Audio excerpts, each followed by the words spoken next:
तो दोस्तों आज हो गया 25 अप्रैल 2022। यूपी समेत देश दुनिया की सभी ताज़ा बड़ी खबरें दिखाएं सिर्फ आपके लिए। चलिए फटाफट खबर शुरू करते हैं। उससे पहले चैनल को अब तक सब्सक्राइब ना किया हो तो फटाफट चैनल को सब्सक्राइब कर दें, लाइक कर दें, शेयर कर दें ताकि इसी तरह की खबर आप हर रोज़ देख सकें। चलिए शुरू करते हैं आज की पहली बड़ी खबर।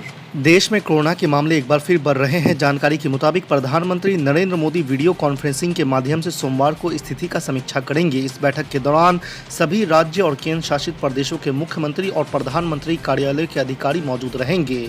आपको बता दें कि न्यूज़ एजेंसी एएनआई के मुताबिक केंद्र स्वास्थ्य मंत्री मनसुख मांडविया, गृह मंत्री अमित शाह और अन्य मंत्रालयों से अधिकारी बैठक में हिस्सा लेंगे। सूत्रों का कहना है कि केंद्रीय स्वास्थ्य सचिव राजेश भूषण महामारी की स्थिति को लेकर प्रेजेंटेशन देंगे।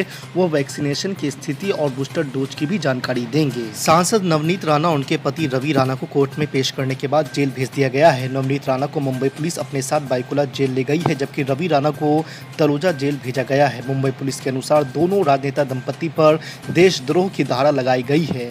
वही राणा दंपति के आवास के बाहर हंगामा करने के आरोप में खार पुलिस टीम ने अब तक 16 शिव सैनिकों को गिरफ्तार कर चुकी है। आपको बता दें कि मुंबई पुलिस ने अमरावती के सांसद नवनीत राणा और उनके पति विधायक रवि राणा के खिलाफ सरकार के प्रति घृणास्पद भावनाएं पैदा करने के आरोप लगाते हुए राजद्रोह का आरोप लगाया है। न्यूज़ 18 के एंकर अमन चोपड़ा के खिलाफ राजस्थान में एफआईआर दर्ज की गई है। अमन पर राजस्थान के बूंदी और डूंगरपुर के बिछीवाड़ा थाने में केस दर्ज हुआ है।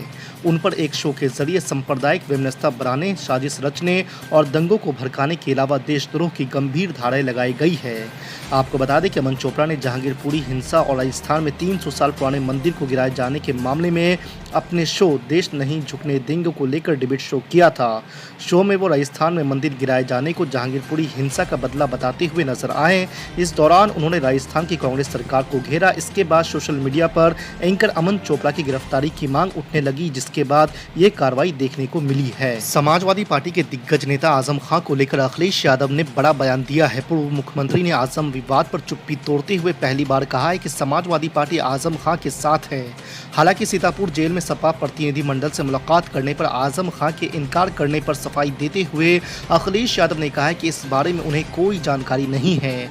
उन्होंने कहा है कि आजम खां से मिलने के लिए उन्होंने किसी को भी नहीं भेजा और न ही उनकी जानकारी में है। अखिलेश यादव ने कहा है कि आजम खां की जमानत के लिए समाजवादी पार्टी प्रयास करेगी। कर्नाटक में विधानसभा चुनाव की तारीख जैसे जैसे नजदीक आ रही है, राजनीतिक बयानबाजी शुरू हो गई है। जनता दल सेक्युलर के नेता और पूर्व मुख्यमंत्री एचडी कुमारस्वामी ने रविवार को कर्नाटक राज्य में बुलडोजर कल्चर की मांग को लेकर भाजपा पर निशाना साधा और कहा है कि वे कर्नाटक को उत्तर प्रदेश, मध्य प्रदेश और गुजरात में बदलना चाहते हैं। ऑल इंडिया मजलिस इत्तेहादुल मुस्लिमीन के चीफ असदुद्दीन ओवैसी ने कहा है कि भारतीय जनता पार्टी ने मुसलमानों के खिलाफ देश में जंग छेड़ रखी है, जबकि कांग्रेस, आम आदमी पार्टी और शिवसेना सारी विपक्षी पार्टियों के बीच बड़ा हिंदू संगठन दिखने की होड़ मची रखी है।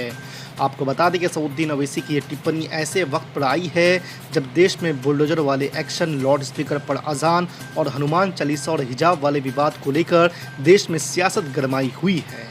घर तोड़ते हैं, किस बुनियाद पे घर तोड़ेंगे भाई? आप कौन से कानून तहत तोड़ रहे हैं? आप बताओ, कानून बताओ हमको। और आप मासूम बच्चों को, 13-14 साल के बच्चों को पकड़ के पीटते हैं, मारते हैं, रोड पर लटाकर उनको। आस्था मेरी आस्था नहीं है क्या? मेरी आस्था भी है हिजाब पहनना, मेरी आस्था नहीं है। तो आप एक काम करिए ना, फिर जितना एक्सपोर्ट होता है गोश्त उस दौरान में बैन करिए इंडिया में। मैंने गोश्त का एक्सपोर्ट आप बैन नहीं करेंगे क्योंकि आपको डॉलर मिलते हैं। और वो जो मासूम बेचारा जो दिन में 100 रुपये 200 रुपये कमाता, उसके कारोबार को आप लगाते हैं। आस्था की बुनियाद पर देश चलेगा या संविधान के ऊपर चलेगा? बता दीजिए आप। फिर मेरी आस्था क्या क्या होगा बताइए? मेरी आस्था भी है रमजान है, फिर शराब की दुकानें क्यों खुली पड़ी हुई है? क्या देश संविधान से चलेगा या आस्था पे चलेगा? आप यानी आपकी आस्था सबसे इंपॉर्टेंट है और दूसरों की आस्था क्या भाड़ में जाए? आपने हिजाब की बात की तो कहा नहीं भाई यूनिफॉर्म है, फिर यहां पर यूनिवर्सिटी में क्या गोश्त खाना क्या आस्था आ गया? कहां से देश कौन सी राह पे जा रहा है? बीजेपी को, संघ परिवार को हम शुरू से कह रहे हैं कि जिस राह पे आप इस देश को लेकर जा रहे हैं इससे देश कमजोर हो रहा है। देश कमजोर हो रहा है, ये सरकार की जिम्मेदारी है। को आपको हम बोलेंगे किताब पढ़ो, we our nationhood defined, bunch of thoughts. ये 2 किताबें आप पढ़ लो जिसमें आरएसएस के उस वक्त के सर संचालक खुद कह रहे हैं कि जब जुलूस निकलता था तो मैं बाजा बजाता था बोल के। The decision, because under any municipality act the chief minister and the state government have a discretion, but they also accepted and then went ahead and demolished that mandir. So BJP is asking for the probe to be carried out and the action should be initiated. Well, first of all, BJP should take action against their own party members who are sitting in majority in that municipality board. Why did they agree to the demolition of that mandir? What action will BJP take on those people? And why did the Congress government went ahead and demolished it? Sir, why are you blaming the RSS? Because I don't see any difference between BJP and RSS. Sir, RSS has given a reply to your statement and said कि we condemn this and one particular community is being targeted. Hind एक है और एक रहेगा बोल के वो लोग बोल रहे हैं, RSS बोल रहे हैं. RSS should first apologize for the decision taken by their own people in that municipality board. Will RSS condemn the decision taken by that municipal board? Let them condemn that first. But sir, the people of Alwar are raising slogans against the Congress government and not Yes, against the BJP. people of Alwar have all the right to raise against slogans against anyone. That is their democratic right. But the fact of the matter is that that municipality board was headed by BJP. They took a decision and the Congress government immediately accepted a decision and demolished that mandir, which I condemn that decision. The MIM stand is, Alwar is different and Jahangirpuri's issue is different. And when it comes to Jahangirpuri- When it comes to Jahangirpuri, a bulldozer was taken to a masjid and demolished the gate.